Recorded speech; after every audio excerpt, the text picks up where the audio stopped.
Hey everyone, welcome back to RJK English. We are going to I'm going to show you how to map out a story in order to understand it. Okay? So first, I'm going to tell you about the article that I was reading with a student. Okay? Now there are some political aspects to this. Please know that I am not taking a side in politics.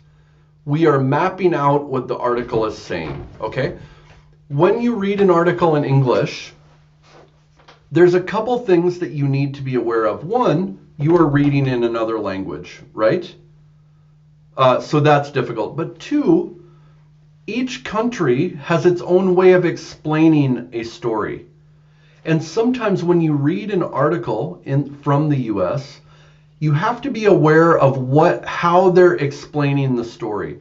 So in this story, which I will post in the comments here, I will post the article in the comments so that you can look at it and compare it to this and do it yourself. Okay? In this article, they're talking about H&M. Okay? Let me map this out. So they're talking about H&M. Do you know what H&M is? It's a clothing brand or a clothing store. H&M sells clothing especially for women, but I think for men as well. Not high like Gucci or something like this, but a little bit below Gucci and a little bit above a normal brand. Like a little bit above maybe Levi's, but below Gucci. So H&M, I believe that they are out of Europe. And the story is that H&M decided to boycott. We're going to learn a little bit of language here, a little bit of vocabulary. They boycotted.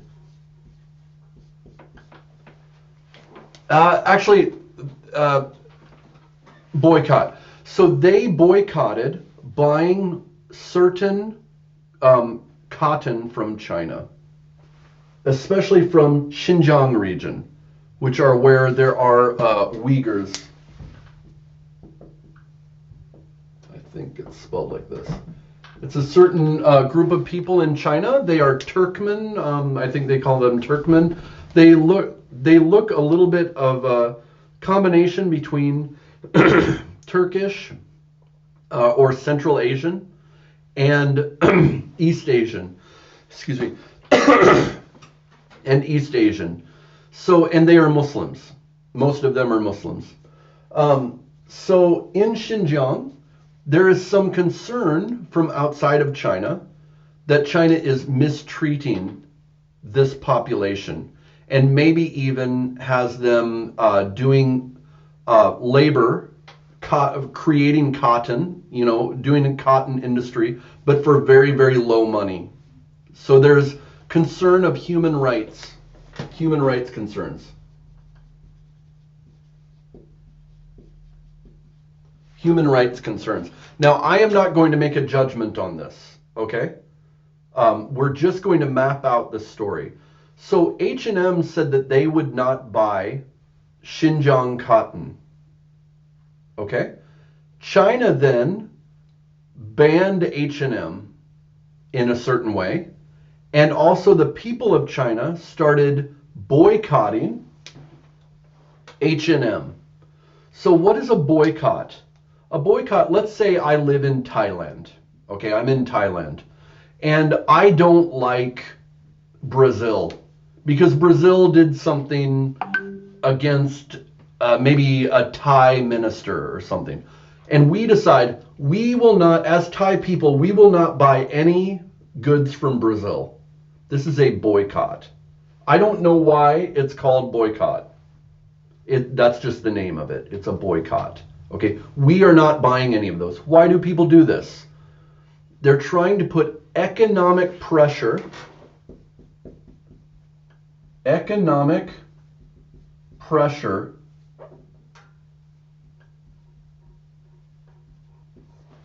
on that country of Brazil in order to make them change.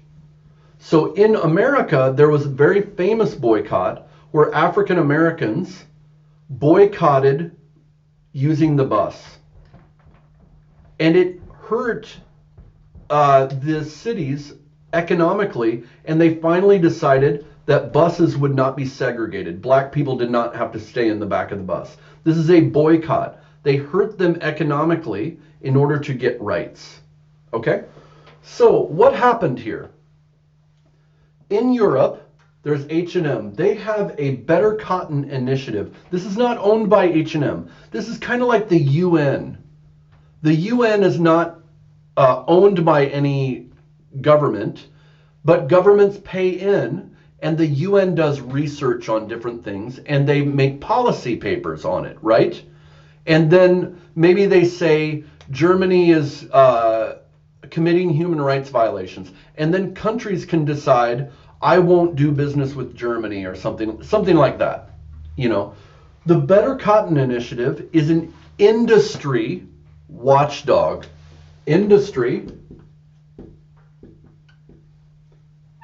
watchdog.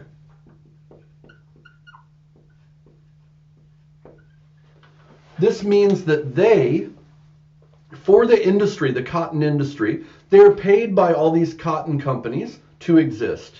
And they do research on where cotton is coming from, how people are treated that do the cotton, how the farmers are treated. Does it help the environment or does it hurt it? And they put out a paper and said the Uyghurs in China are being treated badly. They are creating the cotton, but somehow they are not treated right. Maybe they are not being paid well or something like this. Or I think they even said maybe they are being treated as slaves. Okay? So from this, H&M decided, because they said this, we are not going to buy from Xinjiang. And they put out on Twitter or some social media, no Xinjiang cotton. They put this out on Twitter, right?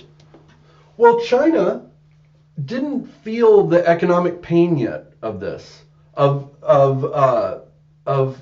H&M not buying Xinjiang. How did the Chinese government find out that H&M said this?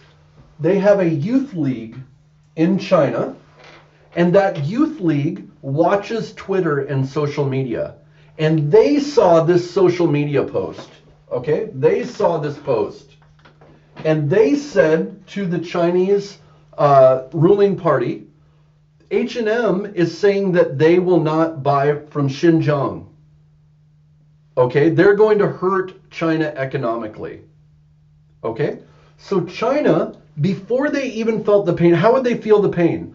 All of a sudden, they're not selling as much cotton out of Xinjiang. Before they even felt that pain yet, they said, we boycott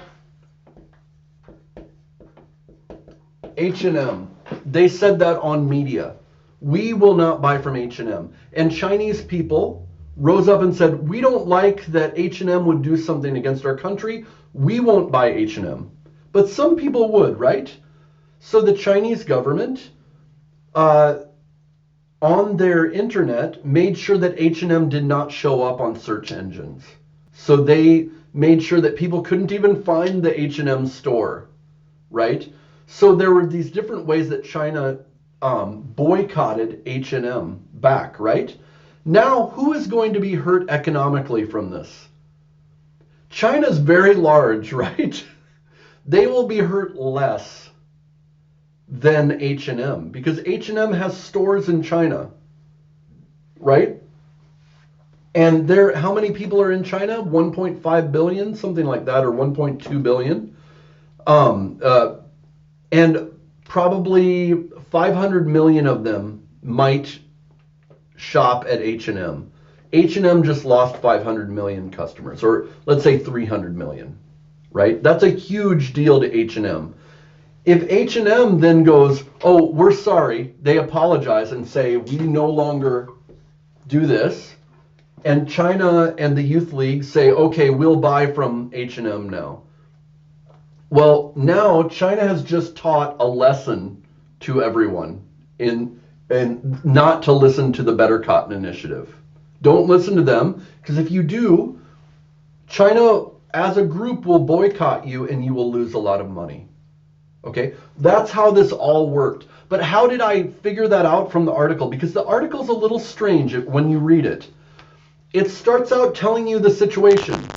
H&M boycotts China. China boycotts H&M. And somehow there's this Better Cotton Initiative. And then they go backwards and explain how it all happens. And you have to know who these groups are. This is why articles are confusing. But this is how you can do it. Map it out. Who are the two main groups? China and Europe and H&M. Europe, and I think the US as well. Who's within that? Oh, the Youth League is with China. Okay, I put them here. Xinjiang is in China. Okay, I didn't know about Xinjiang. Now I know about Xinjiang. Maybe I knew about Xinjiang, but maybe you don't. In Europe, Better Cotton Initiative, that's over here. H&M is over here. Now, how are they related? And then you look through the article and figure out how they're interacting with each other, and you write it here and you map it. That's the way that you figure out articles, especially when it's a subject you don't know about. This is called mapping. All right? I hope that was helpful. I will post the article in the comments, and you can read it and try to follow this yourself. Try to map it out. That will help you a lot in your work. While you try to understand articles or understand memos, things like this. Okay?